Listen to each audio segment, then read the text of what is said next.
the gore drinker and everything else, he's still looking pretty good, and that's why we're seeing teams prioritize him. I personally think the LIllia is slightly better, and I like that Tian is going towards this pick.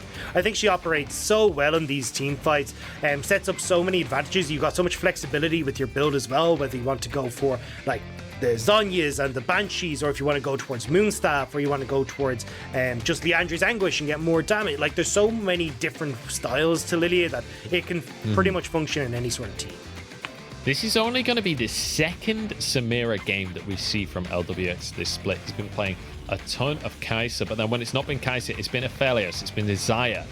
So I'm excited to see what Lwx can pull out on this aggressive pick. The Tristana, though, comes through for Jiumeng. He's only played it twice this split, but importantly, this was banned by FPX in game number 1. Respect towards Jiumeng. Certainly can do well at just out all-inning the Samira. Yeah, and it's, as you said, really good for the all-in, but certainly gives that safety as well. Like, if she jumps in, you just hop out. Like, you can avoid and just play at range so well with this Tristana. And pairing this with the Alistar as well is amazing, because chances are you're looking towards something like the Leona coming through for FPX here to pair with that Samira, and Alistar does so well. We've seen it numerous times now across multiple regions where Leona goes in, you get the headbutt up from the Alistar and you bonk her underneath the turret, and she's kind of like, oh god, I regret everything. So I like this combo from WE, setting up for a strong bot lane, which, as we heard in the interview, that's what FPX want to punish. So the fact that you've got a nice bot lane here for WE sets them up pretty well for dealing with FPX. A little bit of respect up towards this top side here as the ban onto Aurelia. Taking that away from Breathe has been the priority now for FPX. Might be worth banning something like the Camille as well, because Camille has been one of the consistent bans across the course of today. It's still currently open, and Breathe, if you want to see sick Camille play, just watch a game where Breathe is playing it, because the man is a menace. Yeah, I could definitely see FPX going for that ban here. I'm also looking towards, like, I know it's not going to happen, but like, I want to see like Yasuo come back to deal with this Nara. I used to be such a big fan of watching Yasuo's just jumping all over the lane, jumping on top of Nara's, but he needs kind of a lot more setup, so I don't think we'll be seeing it. But as you said there, Camille going to be banned away. From FPX's point of view, I imagine they're just going to lock in something like that Nara in the top lane for Nuguri, especially with so many of these weird picks gone. Sorry, the counter picks gone for FPX. The other one that stands out to me is like the Jayce potentially here in the top lane for Breathe, but it doesn't really fit with the composition that WE have right now. Thing is, if a Nara is picked up for Nuguri, Breathe can just play Gangplank. He's already played 3 games of Gangplank this split. He looks pretty fantastic on Gangplank. It offers you late game insurance. Like, feels like a pretty great pick if the Gnar does come on through, but we'll have to wait and see what's locked in on the side of FPX before we make any conclusions. They still need both of their solo lanes. Looks like they're actually going to give the counter pick to Nuguri. So Ryze is going to be locked in for Doinb Blind. There's a lot of mid laners that are still open, so I don't really feel like for Shanks you're in too much of an issue. So I'm surprised to see them go for that. I honestly expected to just go for the blind for Nuguri, but looks like now instead Tian could potentially look to play through that top lane with Doinb on this Ryze as well, try and set these plays up, or even play off through this bot lane as well, trying to just get this Samira snowballing. That's going to be a Jayce locked in. I think that's going up towards Breathe in the top side. It's one of those picks that can do exceptionally well into the Gnar. And guess what? There's still a lot of mid laners available. We talked about Shanks being potentially a great Azir player. We're yet to discover it. We're yet to see it here in the LPL, but it fits within the category of champions you'd expect to be in Shanks' pool. So I'm excited to finally see that. It was banned in game number 1, but we get to see it this time. I'm curious to see if FPX do go for this adjustment here. You're looking at a team composition for WE that really wants to play at range, where you're tossing axes, accelerate shock blast, and the Azir just poking you away. So they do go for the Lucian. So instead, FPX go, right, we can't team fight this. We're just going to look to outsplit push you. So Nuguri now on this Lucian. I will expect Tian to be playing heavily towards getting this Lucian ahead, getting Doinb ahead as well, and then trying to play at the map through the side lanes rather than opting in towards WE's strategy, which is just poke them down as they get towards team fights. All right, so what's the answer in the early game from WE? You said that Tian wants to play towards the top side. Are we just going to see a completely mirrored situation where Beishang tries to get Jiumeng ahead? I honestly think, yeah, you go down towards this bottom lane, you've got Azir, who'll have high priority in this mid lane over the Ryze, can shove in pretty effectively there. You can then play towards dragons, and getting these early dragons forces FPX to actually play towards you, to force you into these team fights, and that's where WE can look to strike. So I think from WE side, it's trying to somewhat keep this top lane safe, but certainly start that snowball before FPX can really take over the game. Well, FPX have been known for taking over these games, but with the jungle substitution coming on in Tian, has his work cut out for him. I'm excited for the bot lane 2v2 as well, though, because my goodness, Lwx and Crisp have been looking amazing recently, but in game number 1, it's Jiumeng and Missing who have come out on top, and it felt like with this Alistar, Missing was looking real good in the previous game. Or in fact, it was Missing on the rel, wasn't it? But this 2v2 is an explosive one. Both Samira and Tristana can take over a game if they get ahead, and they will both be trying to do exactly that. Yeah, this is going to be really interesting to watch. It feels like whoever kind of gets this lead in the early game has the potential to just completely run away with this. And then your eyes start to drift towards Beishang and drift towards Tian, and how much work they can get done in these early stages to facilitate the snowball both teams want to work with. So a ward dropped over, though, by Beishang. As we talk about the two junglers that can influence the game, they kind of tiptoe around each other. Both drop themselves a ward, both recall, and both grab themselves a sweeper. So very standard starts from our junglers. You see Beishang moving up to start on his blue buff here. So he'll be going topside, pathing down. And we're yet to see which direction Tian will go. Obviously, Beishang will have full information. He's got the ward on red buff, so he'll know wherever Tian goes. And it looks like Tian going to start on his own blue buff. So we are having opposite paths from our junglers. The big thing here for WE, though, is they have full information of this. You got that ward on towards the red, so they'll spot, hey, look, LIllia hasn't started on her Raptors. She hasn't gone towards red. She has to start at bot side. We'll know as well, because FPX bot lane will be late to the lane. Whereas when you look at WE's side, FPX have no idea where Beishang started. So this becomes far trickier for them to try and push in this top lane. Try and make sure that Doinb is going to be okay in this mid lane, and not just letting Shanks get full control over these two scuttle crabs. Bit of a trade on the bottom side as Crisp gets a bit of bomb stacking going on. Doesn't quite hit Lwx as well, but good little trade by Jiumeng and Missing. And this is one of the strengths of Tristana, especially in the early stages. Your bomb amplifies your damage so significantly, and especially with Hail of Blades, man, those 2v2 trades are terrifying to play against. Yeah, I love watching the likes of like an Alistar, Tristana, like an all-in lane like this just gives so much pressure, especially as we talked about.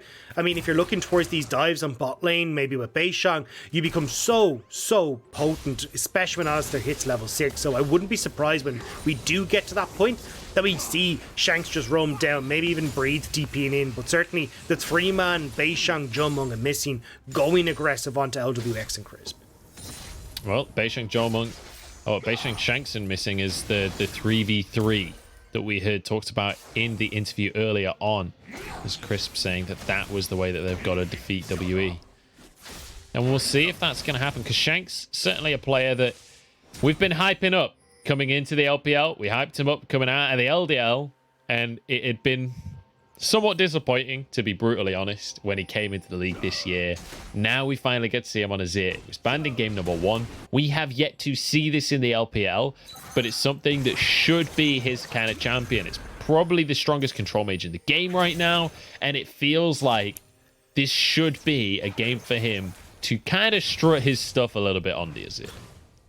Yeah, and you can see it already.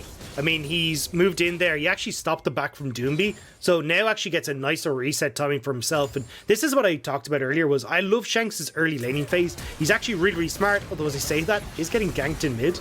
Oh, flash from Missing there, going for Lwx. The Blade will keep him alive. Crisp now trying to escape as well. Will be okay. That is not even going to be heal used, actually. So only 2 summoners in trade for 3. That's actually positive for FPX. But they will lose a wave under the tower. Yeah, I think that's the big one, is that you're setting Lwx behind. Top lane, though, Beishang running Nuguri down, and now running Nuguri away. Beishang runs in, and it's like Looney Tunes or something. The TP comes in, he's like, nope, all the way, turns around 180 degrees. Put on the Benny Hill music. That's what we need right now. It's just running through the doors. But, I mean, look, you can see this massive wave that's been caught for WE in the spot lane. Lwx will be there to get kind of half of it, but a turret plate going in favor of Jiumeng as well. Jiumeng's going to get such a nice back, and again, remember, that level 6 is what we're looking at here for this bot lane. If you can get that all in potential, you're going to be in a fantastic spot. Jiumeng actually opting for the boots though, so what this says to me is that they may not be looking just for dives. They may instead just kind of leave Jiumeng and Missing to their own devices and just let them take turret plates instead. The attack speed is so much better at this. I don't know if they have the option to just go for plates here. The dive underway. Breathe taking a huge chunk. Beishang is here to help defend his top laner. And I think Breathe will get away from this one. Tian's arrived as well, but the wave is going to be cleared. And Missing is found Tian. They're trying to force a flash out from the enemy jungler here. The axe is coming through, and Tian gets out of dodge. Doinb just doesn't have enough damage yet, as Shanks is moving up as well. He's not level 6 just yet. Good amount of damage there. Crisp has arrived, and it's actually going to be Beishang that's caught out. After all of this, first blood goes the way of FPX, and they want to turn it into another one. But Shanks messes up his flash, but he gets over the blast cone, but he's on a ward. He's spotted over, and Doinb gets the double. And it looks so good from WE, burning the flash on towards Tian. They should have been able to get away with that scot-free, but unfortunately for them, there's bad movement there coming through from Missing. Walking through river rather than going safely back down towards bot lane means they can catch him out, as Crisp had roamed as well. And now, what should have been a really nice win for WE, that's 1,000 gold lead and 2 kills for FPX. And this is more like the FPX that I was expecting coming into this series, right? You expect them to snowball off the early game, to find these small windows and punish them. That's the kind of play that we're talking about. WE make these minute mistakes, and Crisp is always there. Crisp is always in the right place on the map to punish the enemy. And the big thing here as well, 2 kills over towards Doinb. He's going to very quickly start to stack these up. Probably is going to go towards the Rift Maker, although now that I see the Amp Tome and the Sapphire Crystal, he's probably not going towards that build. But either way, he's going to be so far ahead in this mid lane, he can start to get the shove back in favor of Shanks, and it makes it so much easier to unlock Doinb from this mid lane and make more of these roaming plays. So we Dragon taken by WE though, so good start to the game for them. At very least, they can start to stack the Drakes up. That is certainly a win condition. I mean, I've talked about it all day long. When you got something like an Olaf, you can very much focus on grabbing those Drakes to start things off. But as you rightly say, Doinb on this Ryze, which, let's not forget, is an absolute signature pick for Doinb. The Ryze is very much his bread and butter. Having 2 kills this early on a mid lane mage that scales exceptionally well, that's just real scary for WE. That's just the kind of situation that as a WE fan at home, you got to be sat there biting your nails, because it's really, really hard to deal with. And Ryze is terrifying right now. I don't know if you guys have played against a Ryze recently. They do insane damage. Yeah, he's just nuts. And honestly, this is where FPX have felt most confident. When Doinb's ahead and can influence the map wherever he wants. Like, they have the highest KDA, they have the highest lead at 15 minutes percentage. They've even got the second highest gold lead at 15. And a lot of that stems from the control Doinb offers, working with Tian, working with Crisp. So the fact that now you've got Doinb in this lead, you can see there, he shoves in, and now they're moving over to get this Rift Herald off of that pressure. Breathe is positioned pretty aggressively. Nuguri could maybe try and make a play, but I think Breathe wants to all in him. Nuguri knows what's going on, though. The culling comes through, and Nuguri is out of mana, so he can't push it for any more. Will find priority, though, and look towards the Herald. Shanks is here, as is Beishang. Smite Fight is going to be the name of the game, and the Smite goes through from Tian. Grabs the Herald for himself, grabs the Eye, and is trying to get out of here. Breathe doesn't have much mana, or much health, sorry, but he has mana. Can't follow up with any poke. Jiumeng going to shove out the wave mid and just have to head back to the bot side. Yeah, it does make sure that Doinb loses a bit of CS just for making that play, but should be able to catch this wave in bot. Overall, though, I mean, that play from Nuguri secured the Rift Herald for FPX there, making sure that Breathe can't contest. There's no 3-man that can happen at all. So nice play again from FPX to just use these small advantages that they have to garner further and further leads. Now with this Rift Herald, I'm curious to see where Tian's going to go. You have the argument to try and get like Lwx ahead, who's been struggling a little bit without the attention that we expected from FPX. But as we talked about, like getting Doinb and Nuguri is actually the win condition for FPX. So they may just decide to plunk this down in top lane and get a lot of gold towards Nuguri. And let's take a second here and talk about how Nuguri is going to function in this team composition as well, because he's playing Lucian. This is a far cry from what Gnar does in a team. And a lot of this year, we've been seeing things like the Gragas, things like the Gnar coming out from Nuguri. He's been like the weak side top laner that just wants to look towards team fights. Lucian ain't that. Lucian wants to carry.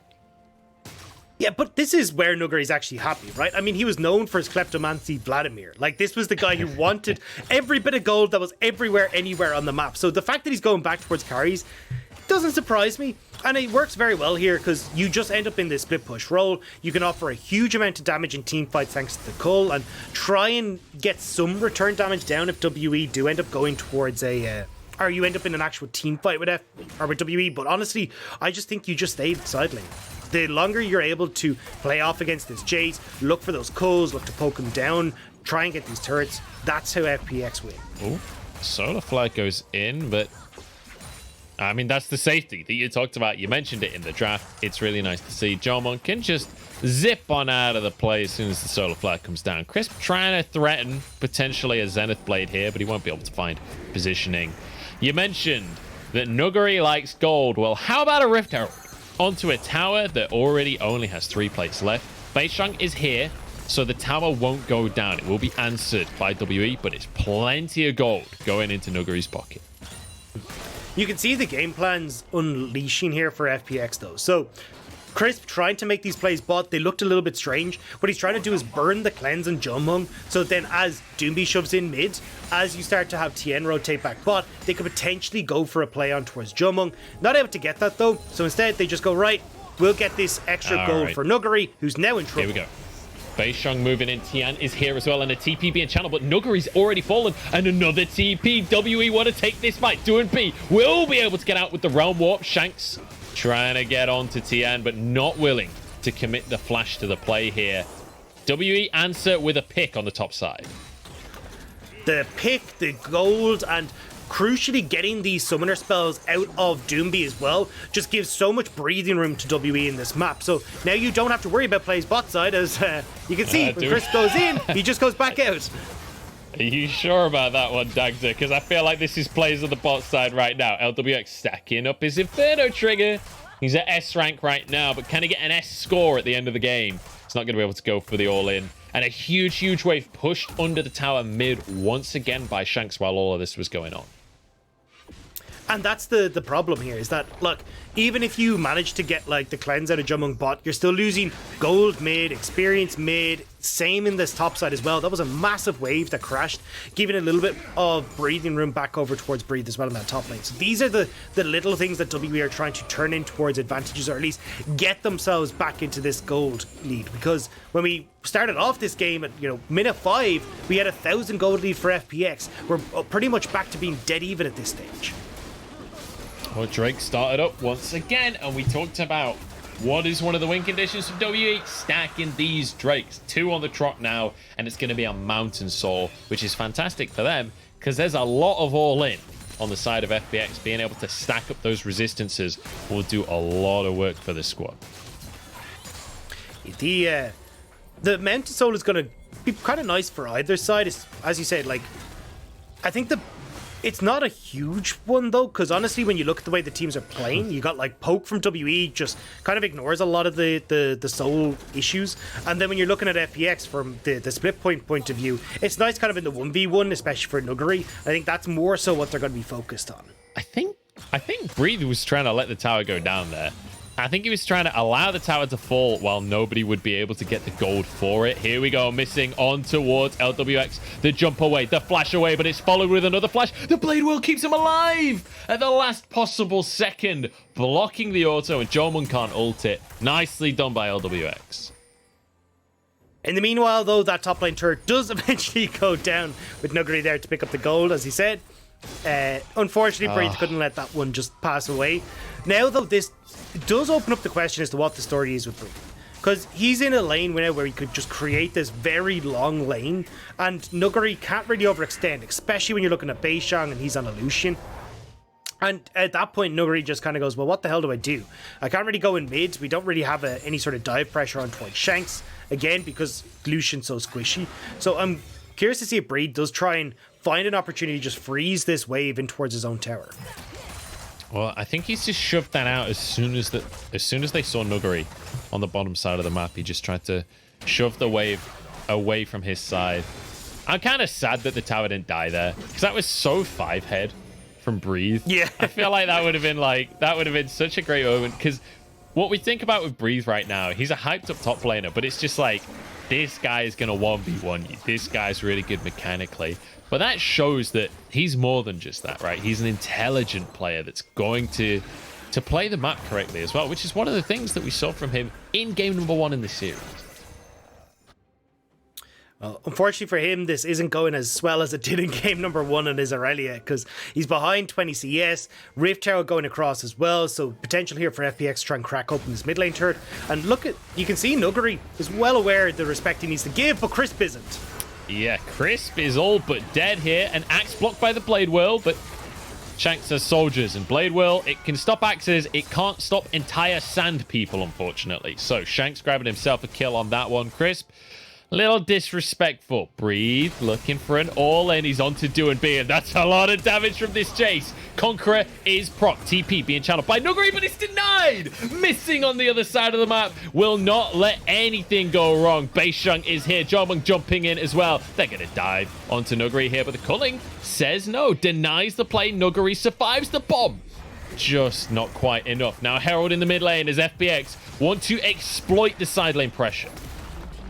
Yeah, this is so well played from WE to find these advantages. Like, that mid lane turret was going down regardless, but FPX having that turret, or sorry, having that red turret. Can't hit the so eye. Instead, they get the kill side, they get the pressure bot. God. Yeah, that was a bit sad. Because he's got the soldiers, he can't hit the eye. And so no matter where he stands, he wasn't in auto range of the eye. Oh God, that is, that's something. I've never seen that before, but that's hilarious. Yeah, that's one of the interactions that really annoys me, because it's just, I can understand, like, it's kind of silly if you just have, like, an Azir stand soldier stand behind the Rift Child. He's just, like, every time it pops, he just autos it, but that come on, like, Yeah. kill the damn thing. Maybe if Azir and the soldier are on the correct side, then you should be able to pop the eye. Because, Yeah. I don't know, that feels like unnecessarily nerfed for Azir. But whatever. We'll move on. We'll move on from this one interaction. Drake's coming up in 40 seconds, Dagda, and WE want to make a play onto Doinb. He realizes what's going off. Realm Warp's well on out of there. Tian trying to grab a Gromp, but I'm afraid this is no longer your jungle, Sonny Jib. Gallop away to the top side of the map, because this belongs to WE right now.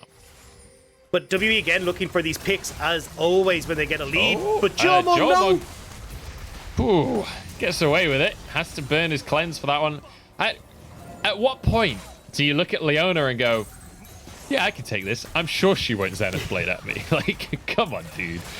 All right, mid tower goes down thanks to Jiumeng's misplay there. WE losing an objective off the back of that one. Jiumeng, a bit of a feast or famine player, but hey, at least they can get priority in the mid lane here and move towards this all-important third Drake. This will be third on the trot here. It's only 3-2 in score, but it feels like there's been a reasonable amount of action regardless. WE will be able to sweep this one up. Yeah, and a lot of it has been just the back and forth, almost plays that have come through with people just escaping on just the tiniest of health. TP towards the top side though, and Tian's here behind him with Doinb. Shanks, this may have been a disaster. Shanks just trying to clear the wave so that they can't dive him too effectively. He's going to be put to sleep. The culling, but he has a Zhonya's. He's going to survive this one with the stopwatch. Nicely done by Shanks. Denies the play, keeps the tower alive, and survives it all. And Beishang is doing jungler things. He's just down on the bot side. He's cleared out all of Tian's jungle, knowing that he's going to lose his entire top side. So, I mean, nice play there from WE to save Shanks and also kind of keep FPX in check because they get the Dragon too. So overall now, WE just wait 4 minutes, they shove out these waves, they stop FPX from being able to contest past River, and they can fight the 5v5 at this Dragon. That is going to be the big moment, isn't it? When you really think about it. In 4 minutes time, FPX cannot just let this soul go. It's not an option for them. But we're going to be at a point in the game where it's like 2 item spikes, which Tristana and Samira both feeling pretty good on 2 items, right? That's some pretty nice spikes for them. But champions like Breeze's Jayce, for example, 2 items is a huge spike for him. He is going to be terrifying in those kind of scenarios. Yeah, there's a lot of champions here that are just ridiculous on 2 items. Like, pretty much across the board, I'm just like, these are insanely strong, but there's a pick. We've got a 2 versus 4, and it's somehow going well for WE. Jiumeng has now arrived. Tian somehow gets out of that one. I'm not quite sure how he survived that, but now Crisp is the target as he's getting low. Solar Flare to disengage the fight. We keep on seeing these weird fights today, Dagda, where nothing's actually up, and the teams are just like, you know what, let's go for it. And then no one dies anyway somehow. Bombs down in the mid lane as WE will be able to get a tier 1 off the back of the play. I like that fight from WE though. They identified, look, Nuguri bot side, he's got no TP. This is 4 versus 5.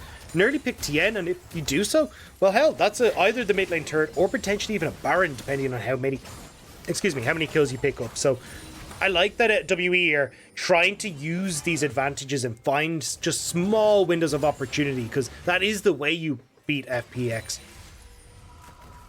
God, this feels so tense, Dagda. This feels so tense, this game. It's 3-2 on the scoreboard as we break past the 20-minute mark.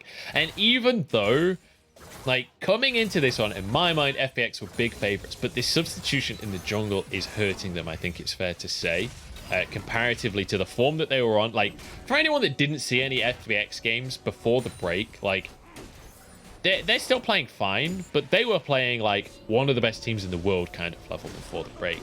Does feel like they've been slowed down a little bit, but WE also have leveled up coming into this game. Jiumeng now finishing a 2nd item as well is going to be absolutely huge in these upcoming fights. It's 2 minutes on the Drake. Dagda, I'm gonna put you on this spot here. Have you got a favorite for this game at this point? Because I'm thinking it's very even. We'll have to come back to that. Because Tian's in trouble. Realm Warp comes in, though. He doesn't need an ambulance after all. It's Missing that needs an ambulance. Solar Flare comes in. Jiumeng over the wall, trying to push away Nuguri. Doinb on 1 HP, but Jiumeng can't quite get into range. It was so damn close. And another fight where it all kicks off over nothing, and nobody dies.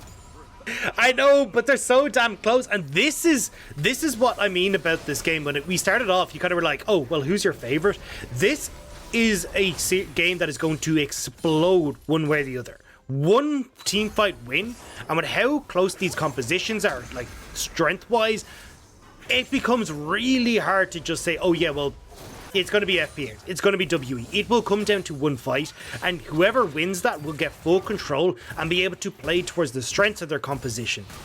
That's why we're seeing them trying to eke out any sort of advantage they can, because even the players realize how close this is going to be. That's a very political answer from you there, Dagda. I think it's going to be WE, mate. I think it's going to be a 2-0. Dagatron for president 2020, whatever. I don't know. You're just going to speak with confidence. It doesn't matter about reasoning. It's about confidence. Here we go. Drake in 30 seconds, though. Keep your eyes on Jiumeng. Keep your eyes on Shanks. They're both on 2 items now. But if Lwx can stack up, maybe he can make something happen with his ulti.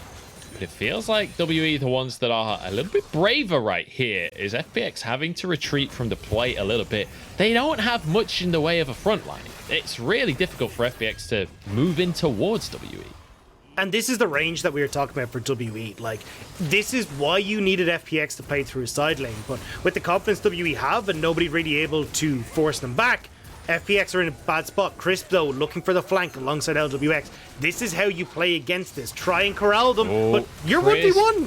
He's gone so deep on this one, but the realm warp, maybe they can save him. The bomb comes in, but they're too late to the play. Now the rest of the squad has arrived. 4v5 missing, tanking the culling, but the double knockup comes out from the Alistar. Tian on this side trying to look for a smite here. He doesn't want the fight, he just wants the dragon. Jiumeng threatening the engage. In goes Shanks, and it's beautiful to see. Jiumeng knocks Lwx away, can't quite finish the kill, but he goes down anyway. It's complete chaos, but Doinb, last one to fall, and Beishang, the only one left on the map.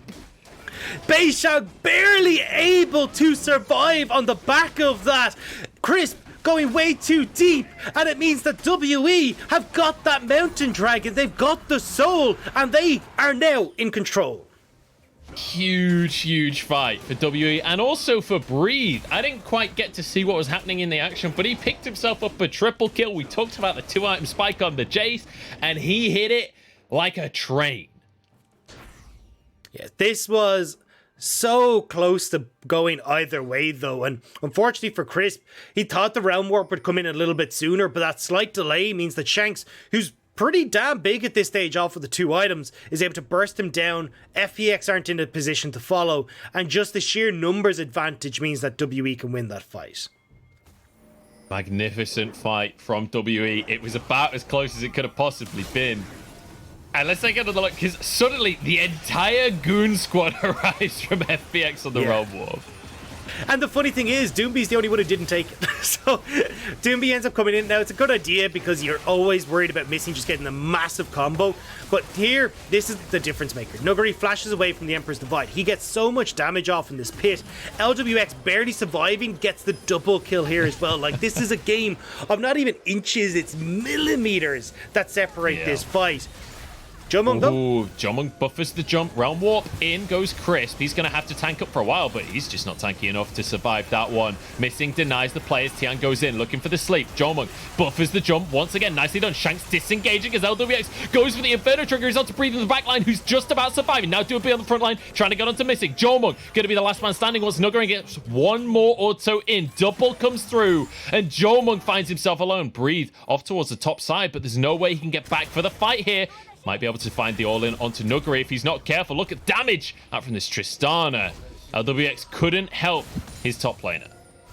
They're so close, these fights, though. FPX just about getting Crisp in to kind of kick things off, force WE to turn, and because they're using these realm warps so cleverly, like using them as a gap closer for Crisp, it means WE are forced to fight. They can't just play at range, they can't keep FPX away, and that was the big issue that I saw with this FPX composition. Baron being started by FPX. There's 3 men on it already. Crisp arriving here. Jiumeng needs to contest in some way, but it's down to 2,000 already. The Baron is about to be taken here by FPX. They don't have a smite, but they're taking it anyway. Nuguri grabs that one for himself. Doinb stuck in the pit. Manages to flash out. FPX daylight robbery right here. They snag the Baron and they get out scot-free. I cannot believe FPX got away with that. The fact that they managed to get that Baron, and even the fact that Samira is still able to dash to her own allies means that Lwx gets out of that pit. That should have been a dead Samira, but either way, they now have that. The Elder is up in 3 minutes though. So basically at this stage, FPX just pop into that 1-3-1. They send Nuguri and Doinb off to spread this Baron around in every single lane, try and create as much pressure on the map for WE, and make sure that there's no way WE have control of the map for this Elder Dragon. They've got 3 minutes to exact that game plan, and you can bet that they're going to use that Baron to full effectiveness. We kept on talking earlier about how FPX, they're like a boxer. They look for these small weaknesses and then throw in the haymaker to finish off the fight. Well, that was the small weakness. They grabbed themselves the Baron in 2.5 minutes, despite the fact they have had 0 Drake control this entire game. That Elder can go either way, and if FPX can grab it, WE's hopes and dreams of a 2-0 over one of the tournament favorites will be shattered before them. WE are doing a really good job at the moment, though, of stopping FPX from getting value out of this Baron. Like, they've just shoved in mid. There's no waves putting pressure on them in top and bot. So this Baron hasn't really achieved too much for FPX. And as long as WE are able to still contest this Elder in a minute, well, just under 2 minutes, they're in good shape.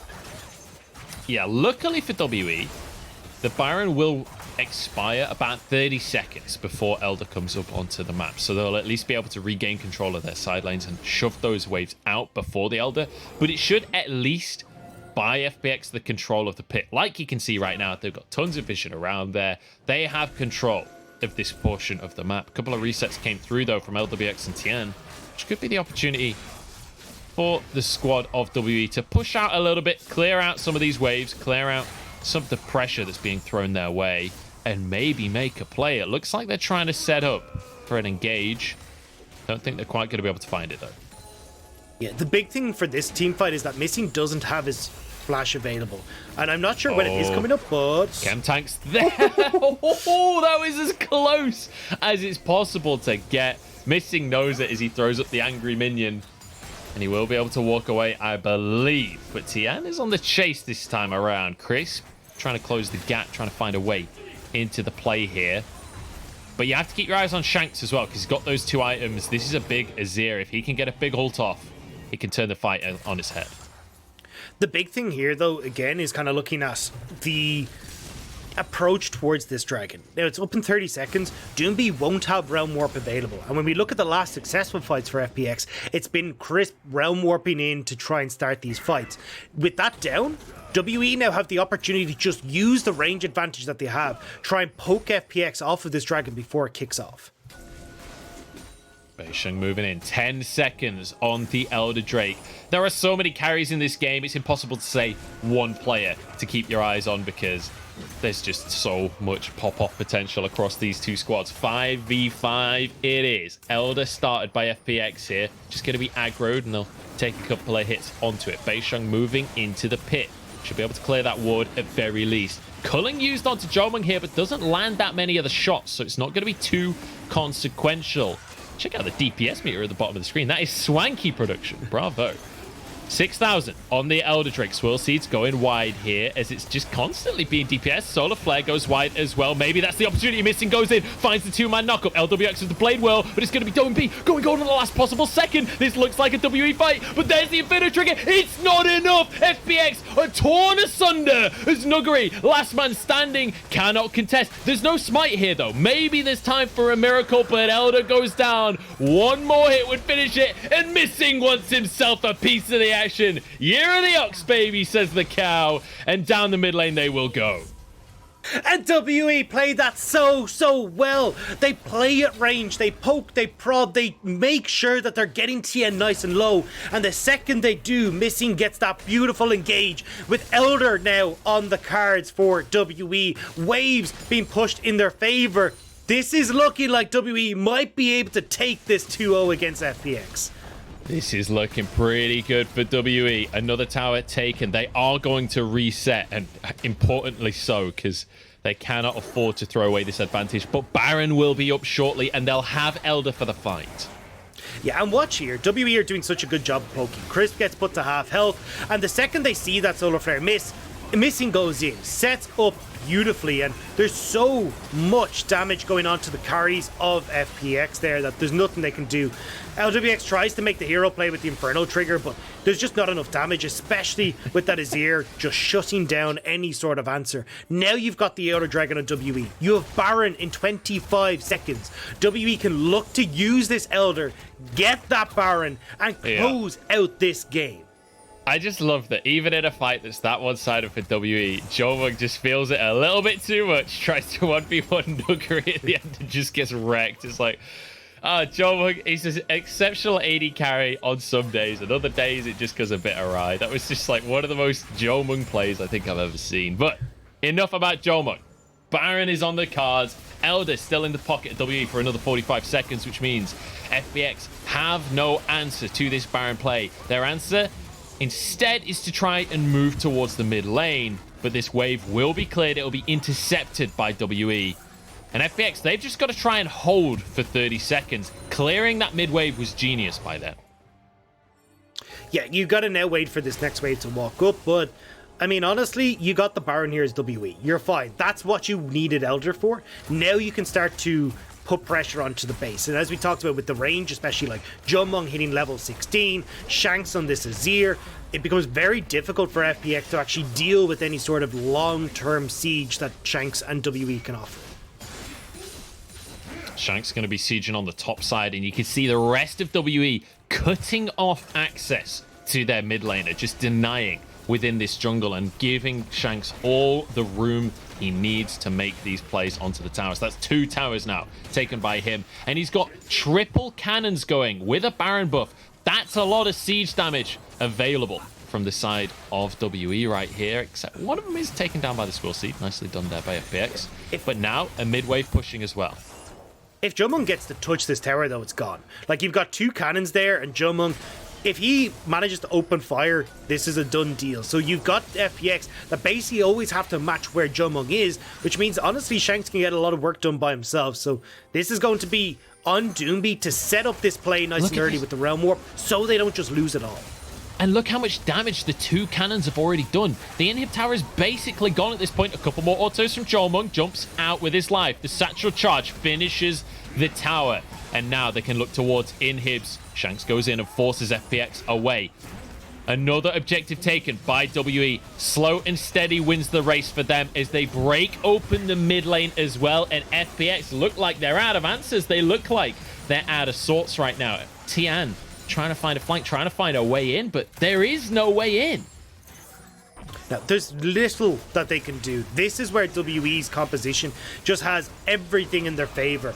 That one fight at Elder is now snowballing out of control, and they still have 50 seconds on Baron, but think about the amount of goals they've just got, the amount of pressure on the map they've gotten. Yeah. And you've got a minute 50 until that next Elder, with both inhibitors down top, a single inhibitor Terra standing bot lane. WE can easily look to finish this one out. And the really scary thing is, as you just mentioned, minute and a half on Elder. Well, they've got the top 2 inhibitors, and oh my days, the damage from the bombs. Nuguri kicked out of his own base here, sent back into the fountain. That's 3 inhibs. There's Elder up in a minute and a half, but hang on. Sleepy trouble time as Jiumeng will be able to survive at very least and just throws an auto out. I got a little bit excited. There was 3 people fell asleep, but turns out it was actually just resident sleeping. Either way, like, it was a nice attempt. Missing with the bodyguard, though, keeping people away. There's no Baron left here. I don't think Jiumeng cares. I think he wants to take some towers right here. He's feeling himself, and it didn't work out for him in the last fight, but you know what? I'm okay to watch this one. Realm Warp coming out. Nobody's going to actually take it in the end. Oh, Crisp went in it at the last possible second. Shanks with the Zonyas to keep himself alive. Crisp will be the first one to go down. Nuguri on the top side of the fight. Chased out by Jiumeng. A bit of vengeance for the dragon fight. In goes Lwx, but he's taken down. The Shuriman wall comes through, and WE will take themselves a much-needed victory. They thwart their loss streak, and they thwart FPX. WE have come out and done what a lot of people were thinking was going to be impossible. Beating FPX in a 2-0 fashion, ending the 6 series win streak that FPX have been on, and so well played by WE. They looked incredible in this game. Their control of the map from the early stages thanks to Beishang, working and playing around Breeze, making sure he's not falling behind, and then getting to these team fights where they're able to outperform FPX. And you know, my mind is a little bit boggled here, Dagda, because whoever sat down and said, you know what, WE are going to win today by controlled macro gameplay. That ain't WE. WE's known for winning through just pure teamfight prowess and just chaos in the mid game, right? Forcing these 5v5s, but not anymore. This is a team that is growing with time. They had a few losses before Chinese New Year. It was rough for them, but now taking on FPX, this is a statement win for WE, both in terms of gameplay style and in terms of showing that they are deserving of the top 4 spot that they currently have in the standings. Yeah, and that is insane. Like, the fact that they could come out so confidently after the Chinese New Year, after, like, we highlighted the mistakes that they were making with Jiumeng and missing, going over aggressive in the bottom lane, not respecting cross map plays. We got Beishang, who hasn't really had the impact that we were hoping from him, and even then Shanks having some weird kind of team fights this was a much more invigorated, this was a far better WE coming into this series. Their team fights were on point. Jiumeng and Missing were actually winning in this second series on that bottom side of the map. Like, these are the things that I really wanted to see. And the fact they're doing so against teams like FPX, against bot lanes like Lwx and Chris, fills me with a little bit of hope for WE that they can right the ship and get themselves into the position that we wanted them from in the start of the split. It feels really good to watch WE play at this caliber as well, because felt like they had the better team composition at the end of the day. Despite how close some of these fights were, ultimately they were the ones coming out on top. But Shanks performing, I think, is the most important takeaway from the side of WE, because the rest of the team we already knew could perform, right? We already knew that they had the capability to really step up. Shanks was hyped, but kind of disappointing to start this split off. Now we've seen his Cassiopeia, and it looked about as good as we expected it to. His Azir as well is pretty fantastic. It wasn't like the greatest Azir in the world, but he ticked the boxes, you know, got some good ults off, had great damage across the game. Really, really impressive stuff from the mid laner. His Orianna, we already know, can be exceptional. We've seen his Zoe starting to look good, so it's like, oh, suddenly, this Orianna one trick that we're all worried about, maybe he actually has a champion pool. And can I just give credit to the WE coach? Because having the balls to say, yeah, Jiumeng, you can have Tristana. Of all champions to give Jiumeng, who likes to just randomly jump on in. That was probably the bravest call I've seen the entire way through this series. That was the riskiest one, but it paid off big time. It's not risky at all, because he can just go cleanse, and it means he can just jump in, and he'll get his auto reset off of the bomb because he's got Hail of Blades. He just jumps in, gets the bomb, and then he can jump out again, and he's safe. So, turns out, it was actually a safe pick for Jiumeng, because he's going to go in whichever AD carry you pick. So at least this one's got a jump to get out again. That is true. That is true. Either way, though, it worked out fantastically for them. And I got to give a lot of credit to, like, what we talked about early on the analyst desk was testing the defenses. FPX will constantly be moving around the map, trying to see where you're weak, figure out how they can try and prod just that little bit too far, get that little bit more gold for themselves. And when we played in this game, Beishang turned around and were like, no, this is not going to happen. Like, he protected Breathe from the get-go in this game to make sure that you couldn't go for this three-man dive on top side. Then they're ready for any sort of plays on the bottom side. When we start to get Doinb making these weird realm warp plays, it's Beishang who's there as well. So, like, honestly, I got to give due to Beishang because he controlled Tian for the entirety of this game and made it so difficult for FPX to actually get those early leads and snowball out of control like we know we can. Yeah, and that's the thing is FPX, when they've found these wins, it has generally been snowballing. Now, I don't want to start a narrative of like snowball or nothing for FPX because we've already seen multiple comebacks from this team. This is very much a team that, I mean, just look how close those fights were. Yeah, WE had Soul the entire game, pretty much. Like, they got Soul very, very early on. It was like the 25-minute mark or something. So a lot of these fights were with Soul in favor of WE, and they were still exceptionally close team fights. So even when even when FPX are behind, they can definitely team fight exceptionally. But the really, really powerful wins generally have been when they can snowball in the early game. WE showing that if you can match them in the early game, it's going to give FPX a much, much harder time moving forwards. Yeah, and look, there's obviously the question of Tian versus Bo, but this doesn't depart from how good WE looked. I'm really glad to see WE coming back onto the bandwagon because this was a team I kind of had, pushing top 6 when I came into the split, especially when we had like Breathe coming into the roster. I thought Shanks was going to definitely grow over the course of the split and really become a powerhouse mid laner. And we're starting to see inklings of that, as we talked about with like the Azirs, the Cassiopeias and these kind of things. Mm-hmm. So maybe this 2 weeks has actually done a lot, but again, we got to wait and see because it's all well and good to be like, oh my God, they're back. WE are amazing. Let's go. We got to give them time. Let's figure out how the rest of this week is going to go. But certainly when you look at like, I was just trying to have a look there at their scores when we're thinking about. Stop. What I'm about to do is say it's actually pretty good because when you think about like the top teams that we expect them to challenge, they've beaten B5, they've beaten IG, now they've beaten FPX as well. Like that's a lot of those really tough teams that they have actually managed to pick up wins against. So when you're looking towards that top of the bracket, in theory, they should have a pretty good time of getting there. the big question, and one of the exciting things for WE and their future, is that two of the big teams that they're going to have to prove themselves against, Top Esports and EDG, are both in week 10. So they don't get their final challenge until right before playoffs. So there's they've got a little bit of a break for themselves because they've got eStar, they've got LGD, OMG, Suning, BLG. Like obviously Suning and BLG are a little bit more of a competition, but some relatively easy matches coming their way.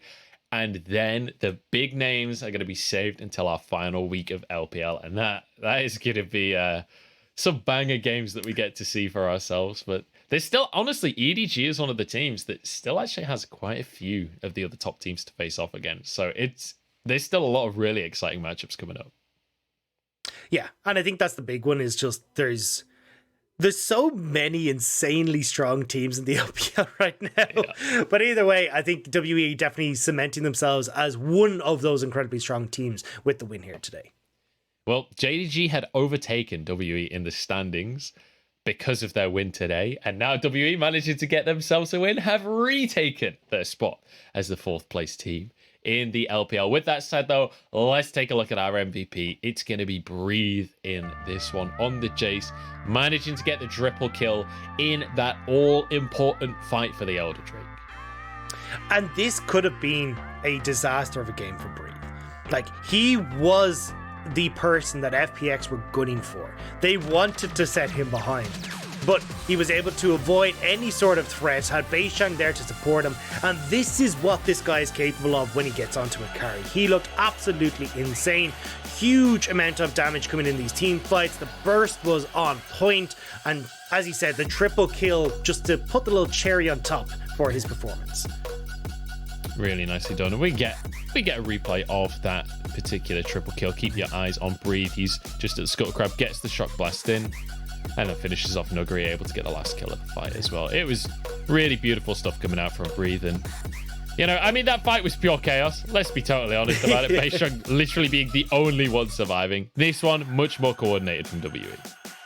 Yeah, but you can see the way that this team operates, right? It's get that CC down, follow up with a whole bunch of burst, and certainly with the performance that Breathe had, being able to pick up these really early kills, then able to find so many of these accelerated shock blasts, he'd look damn clean. So, well-deserved MVP. And for WE as a whole, that's going to be a massive sigh of relief for them. Picking up the win against FPX, shutting down that potential 4-game loss streak, and finding themselves back in the right spot. And it's got to feel good for WE. It's got to feel good for the players, knowing that they are back in solid standing, because even regardless of roster swaps, like, this is still an important team to be able to say that you've taken that W against. We're going to head over to the stage, though, because we've got Wendy standing by with an interview